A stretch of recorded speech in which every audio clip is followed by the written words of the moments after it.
Hello everyone, welcome back. So let's try out an example using our scalar equations of equilibrium in 3 dimensions. Okay, so what do we got here? Well, we have a rod. What is it doing? I don't know, it's a very strange situation. We have a rod, and it's supported by this cable right here at BC, and a thrust bearing at A. And we have an 80-pound force applied to it. What we want to find? Well, we want to find the reactions at the thrust bearing A, okay, and the cable BC. So what is our plan? Well, we have X, Y, and Z axes. They seem to make sense. Let's use them. We're going to draw a free body diagram of the rod, which means we get rid of A, and we get rid of this cable, and replace them with the reaction forces. Thrust bearing, no translation perpendicular to this axis, and no rotation perpendicular to this axis. Cable, just a tension. Then we're going to use our scalar equations to solve. And hopefully we can find a way to simplify it. There's a good way to simplify it. Okay, so if we draw a free body diagram, just like I said, we're going to have a tension right here. And since there is no translation or rotation perpendicular to the axis, we'll have a reaction force and a reaction couple moment in both of those directions. And then we got to look at this and say, well, how can we solve this? What do we do to simplify it? First off, you should look and realize that there are no forces in the x direction. We have one force right here in the y direction, sorry, the z direction. We have a reaction force in the z direction, both here, but this is the only force in the x direction. Therefore, it must be equal to 0. Okay, so the forces in the z direction, we got two forces in the z direction, and we got this force right here, so can't solve that yet. And then some of the moments in the y direction. Well, depending where we put this, let's see. I assume the moments around the y-axis. Okay, I got this. Then I have only force BC, and this 80-pound force contributing to that if I take it around point A, or around this axis. So I'll probably take it around this point right here. Just makes it simpler.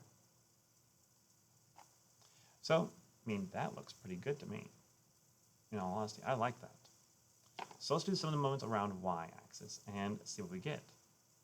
So we have negative 80 pounds times 1.5 plus this force, whatever it is, times 3, because it's 3 feet away from the y-axis. And that's equal to 0. So with that, we solve and find out that this force BC must be equal to 40 pounds, and the force AZ must be equal to 40 pounds, because we can go back and put that in our original equation. Because 40 minus 80 is negative 40. Bring the negative 40 over, we have 40 pounds. Okay, so leaves us two more unknowns. A moment in the x direction and a moment in the z direction. Both reaction moments happening at A. So how are we going to solve this?